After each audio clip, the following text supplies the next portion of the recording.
again, just to recap, it was the Digibyte Awareness Team that, when I actually came across them about 2 months ago, completely blew my mind the way that these guys have formed, knowing that it's all voluntary, and the passion and the vision that the Digibyte Awareness Team have actually put together in a very short space of time.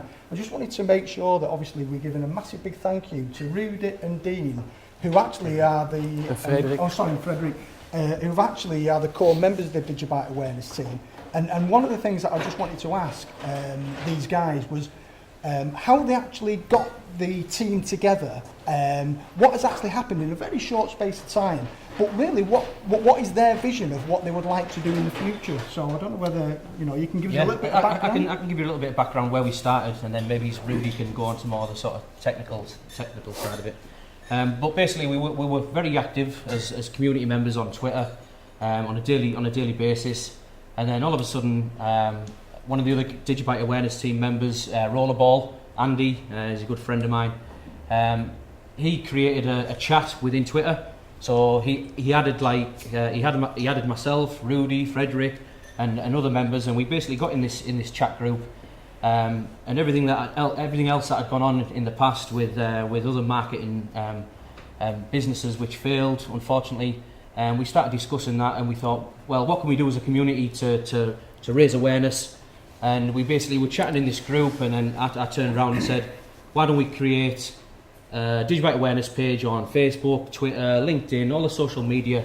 And Rudy and the guy said, fantastic idea. So we developed this Digibyte Awareness Team, which was Rudy's idea, DGBAT, and then we basically created our own social media pages, and then we also, with the most successful side of it, we created an outreach department of the Digibyte Awareness Team, which Rudy has done absolutely fantastic with, and I'm sure you'll all agree, all the different exchanges and the new platforms, Onto My ID, you got VID, you got all these different businesses now.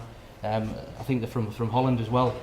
You got all these different businesses that we've reached out to that are now building their code and their ideas on top of the Digibyte blockchain. Like Jared said, with the Digi assets and stuff, they're starting to develop their own things on top of the blockchain, which is absolutely amazing. And that's Jared's vision, is obviously for people just to use the initiative and just build on top of the blockchain, which they are. But that's pretty much the background behind it. And like I say, 6 months, is it? Yeah, in May 2018, it was launched in just one evening. With 5-6 people, I think. And now the core team is about 16 people, if I'm not wrong. But the total team is another 40 people as well. Mostly are active on social media platforms, and the core team is more active in the real outreaches. So we're contacting exchanges, payment processors, companies, and we just introduce ourselves, and we try to sell Digibyte to these companies. And I'm happy to say that it was really successful, and there's still a lot going on, and I think it's too many for us to handle, because we're all volunteers and we all have our normal paid day job as well. So sometimes it's very hard to combine these, but I think so far what we've done since May 2018 till now, it's very promising for the future as well, especially when we know what's still in the pipeline. It's really amazing, and we get a very great support from Jared and the other founders. So we have direct contact lines, so that makes things really easy. So thank you for that as well. And if you have any questions. I've got a question. I work for a branding company. Travel quite a lot, do the stuff behind you, produce all that kind of stuff. But obviously we deal with a lot of artwork, files, data storage, all that kind of stuff, and it's always forever changing passwords, you're being hacked or whatever. Could I get you guys in to give a chat about storing all that stuff on, like, is it Digi ID? Yeah, sure. Because they're always looking for advancement. The best guys to speak to for that, and we can certainly put you in contact, is how would you pronounce it? Onto my D, yeah. I mean, them guys. I mean, they put a tweet on Twitter today saying that they're working on something really exciting. Again, we work on the Digibyte Awareness Team. We're not au fait with that information. Yeah, that was quite a teaser what he did on Twitter. It was a bit of a teaser. A bit. But certainly, we all understand this. Yeah. But if I'm putting it to my bosses, you know, we can certainly put you in touch with Antum ID. Explain all about it and how it works and how safe it is. Yeah. Do you know what I mean? And well, that's the reason why we're here, and we're here to sort of raise awareness, speak with people, and even just like you going to your boss and saying, look, can I have a chat, boss? And then you say to him, look, there's this great idea out there, could improve the business, could improve the security of your business.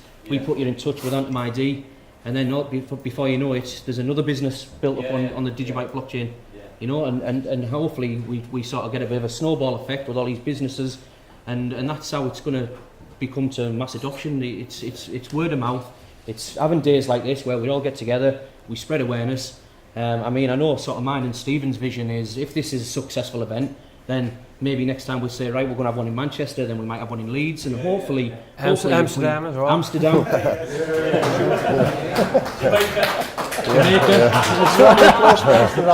Smoking a bomb. Yeah. But I mean, it's endless, and like you say, thanks for coming. It's been a great turnout, and because of the turnout, it helps us again with sort of future plans. Because of the turnout, we might decide we're going to do one in Manchester next, and then possibly, like say, all the different big cities in the UK, and then who knows, throughout Europe, Amsterdam. Yeah, I mean, it's endless, and if we can get this support every time, then it certainly puts us in a good position to be able to do that. But again, the Digibyte Awareness Team, we're all volunteers, like you all know. I've got a family myself, and most of the other guys have, and we're working very hard. I've got a full-time job myself. I mean, I'm sort of, my title's the social media director, so I'm managing Facebook, 2 pages on Facebook, Twitter, 2 pages on Twitter. We've got LinkedIn, and then I've got various other people working for me on sort of like Snapchat, Instagram, and the likes. So it's a job in itself to try and manage all them social media platforms. My wife's not too happy about it, but my wife neither. Yeah. But I mean, at the end of the day, I believe in it, and I originally got involved a few years ago with a different coin. And it was all about sort of making money and stuff at the time for me, which I imagine it was for everybody else. But now, the more research I do, the more I believe in how it can change the future with decentralisation. I mean, I've got 2 young children, and at the end of the day, the way I see it is it can improve my children's future. And that's the sort of belief I have now. It's not about pumping prices and making money. I mean, it's obviously nice to make money, don't get me wrong, but at the end of the day, it's the decentralisation which I'm passionate about. So hence the reason why I'm so passionate about being in the Digibyte Awareness Team and sort of bringing that information to everybody. Quick question? Right. A lot of the marketing around crypto, a lot of people talk about smart contracts, but I really don't hear so much about smart contracts from Digibyte. I would like to know, why is that? Is it possible for Digibyte to do smart contracts or even maybe issue tokens like Ethereum, or is there a significant difference why that's the case? Yeah, no, completely. And you're right. It's not something we've got out there and talked about for 3 or 4 years now. And this is basically what DigiAssets is. So when you think DigiAssets, think smart contracts. But the thing about Ethereum and the way they handled it has actually kind of been their own demise at this point. You know, they have this notion that everything needs to go in a transaction on the blockchain. Well, that's why CryptoKitties brought the entire Ethereum blockchain to its knees. So part of DigiAssets is leveraging these other underutilized aspects of the blockchain that can basically help products scale almost infinitely, right? So, but that's essentially what DigiAssets will be, is a contracts platform, as well as an assets token issue platform, as well as like a security layer. So it's going to be multi-versatile. So yeah, absolutely. And in fact, we've actually, we were launching stuff 12 months ago. We were creating assets on top of, and a lot of the libraries are actually open source there. We didn't really like go out and advertising and market it to the world last fall just because of the ICO craze. And we kind of wanted to avoid prompting a bunch of scams on top of DigiByte at the time. So, but yeah, it's very much possible, and that's kind of the vision behind DigiAssets, is giving people the tools to basically create some innovative stuff. Now, one of the things that I'd like to take responsibility for is we have not been very good at developer documentation and ease of use tools. And that's something we're working on, and that's something that we're trying to get out as part of this DigiAssets platform, because one of the things, and I apologize if anybody in this room has reached out to me and I didn't respond, but it's sometimes, especially when the market was going crazy, I was getting hit up 1,000 times a day, and that's just, I couldn't respond to everybody. But a lot of people had the same questions. It's like, hey, I've got this idea, how do I build on top of DigiByte? And it's like, well, you do this, this, and this, and then I realized it's just kind of like, and I'm like, okay, we need to make this, we need to break it down, we need to provide better documentation. So, and that's something, we've got some developers that are helping with, but other people that may be good at writing, we could always use the help with that. So, one of the things I wanted to ask you guys is, like, from everybody's perspective in this room, like, what could I do better, and what could we do better as a community and as a project? Yeah. I think there is a lot of questions about the TPS, and you don't talk about it as much as people hope to, because it's a selling point for a lot of cryptos. And I think DigiByte is a lot better than the other cryptos. But do you have it on purpose? Why you don't? No, not really. To be completely just straightforward, it's been, for me personally, 5 years now, and part of the market is you see these waves, and it's obviously very much correlated to price. So we did a lot of stuff, put it all out there, and it just kind of fell on deaf ears. However, now that it's a completely new market, new people, we should be doing stuff like that again, because you're right, it is one of the most, the best selling points. And, reiterating some of these basic facts, because from what I see from my perspective when I go to events and I meet people, it's the knowledge, the understanding. A lot of people they're new to the space. There's all these terms, acronyms we're throwing around. And helping to educate people. So yeah, absolutely, that's something we should definitely highlight more, because it's a great point. Yeah, thanks for that. Yes, sir. I'm grey-haired, been around a long time. You don't really fully understand crypto. I'm getting explained to it by my son. But I come from a background of very early in way before the internet, things like ARPANET, X25, things like packet switch, and then we actually started things like Unix. And then we went to Linux. And what we did then, we worked very, very closely with people like MIT, DOD, MOD. And we actually wanted them a lot of brains, and they actually have to use in a real live example. When we had those really live examples, what we could do is we could then say, we have a lot of documentation, but then we could go to customers. At the end of the day, the guys who are doing the assets, the DigiAssets, I guess they want to sell solutions on the top of the technology. But you've got to be able to reference.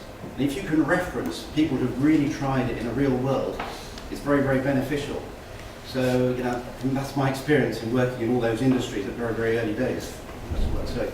Yeah, absolutely. I completely agree. I mean, some of these places like the universities, Harvard, MIT, Cambridge, DOD, GCHQ, they're the ones really who've got real problems.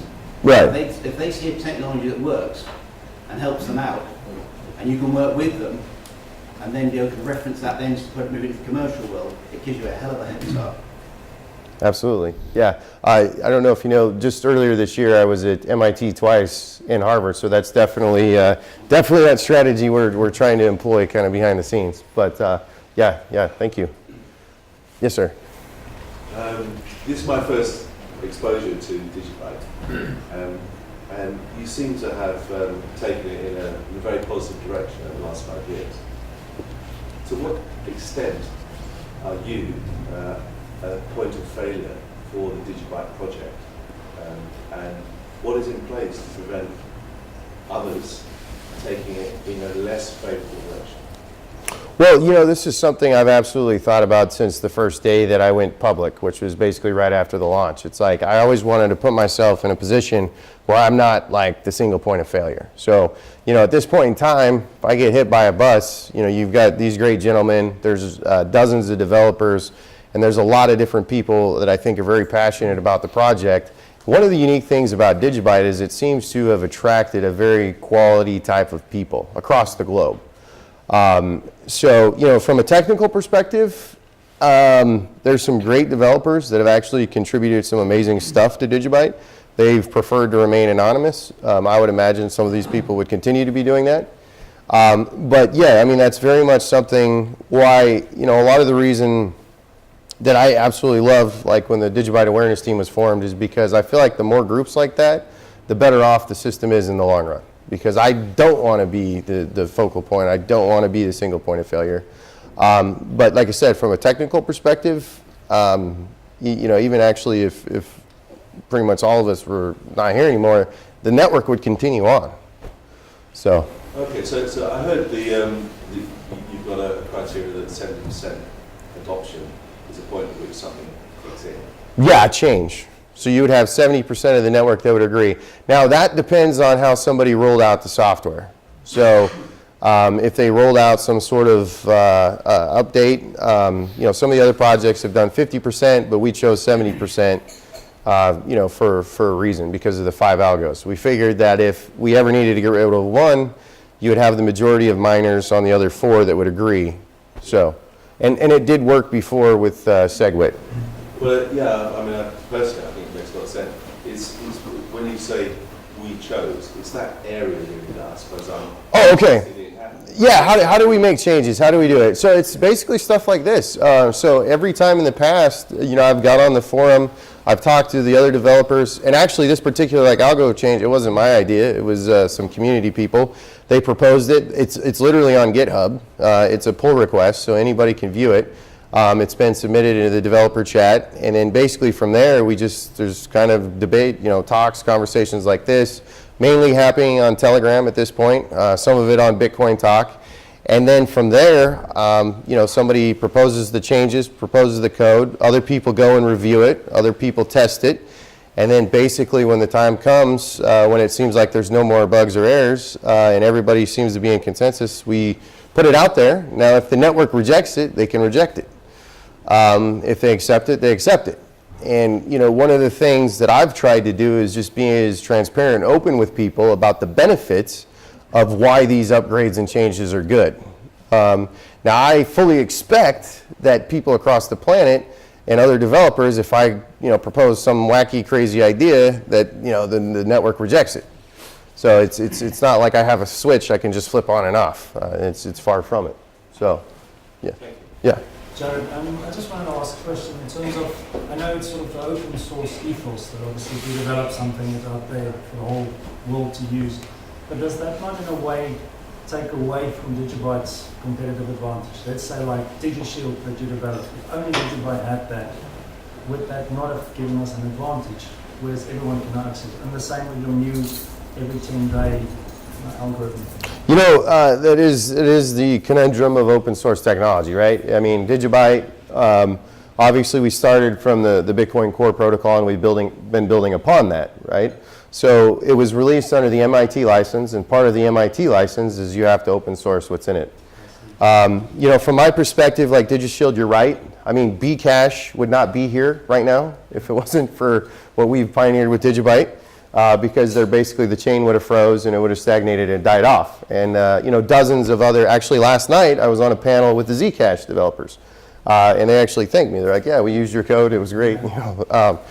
So in a way it's like we built, because blockchain is really the continuation of 50 years of cryptographic and computer research. So we're building upon technology pioneered decades ago in some cases. So you're right, we probably could have, but that means we would have had to somehow make a private blockchain, and I don't think we would all be here today if that was the case.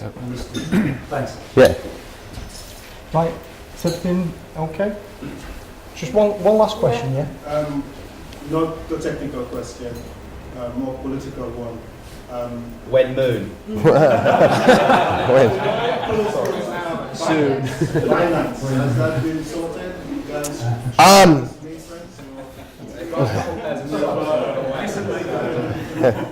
You know, I have just kind of let it go at this point. I have tried not to be a divisive individual. I've tried not to attack other projects or coins.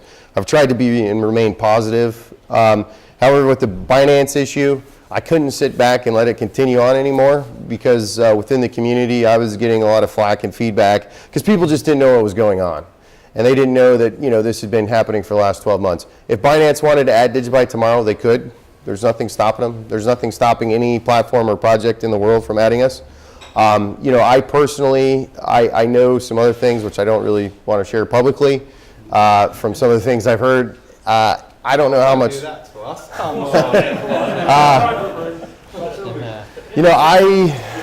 I personally choose not to ever trade on Binance, so I don't know how long. One of the things I've seen after being in this industry for 7 or 8 years, there's been a lot of exchanges that have come and gone, and that will probably continue to happen. Now you are starting to see some much more professional grounded exchanges, that are regulated, but it's one of those things. I know a lot of people were excited about it, but you ask why they were excited about it. There's always a pump with Binance, and then there's always a dump with Binance. So, why not open a Digibyte exchange then? So, actually, we developed one in 2014, 2015. The reason it never got off the ground is because of U.S. laws and regulation. In another country. As an American citizen, doesn't matter where you're at. Yeah, so somebody else, love to. Watch this space. Okay, Steph, have you... Yes. I've seen on Blog Folio Signals the announcement about DigiCafe and point of sales adoption and solutions. Can you talk about that? Yeah, so DigiCafe, I think these gentlemen might know a little bit more about DigiCafe than I do.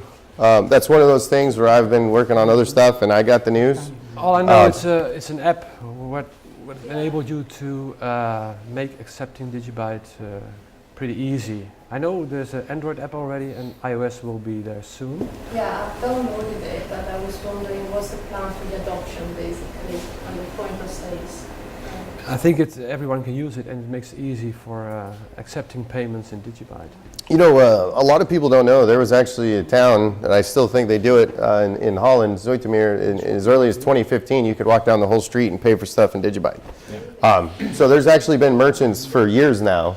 And that's one of the things I guess we could do a much better job of getting that information out to the community.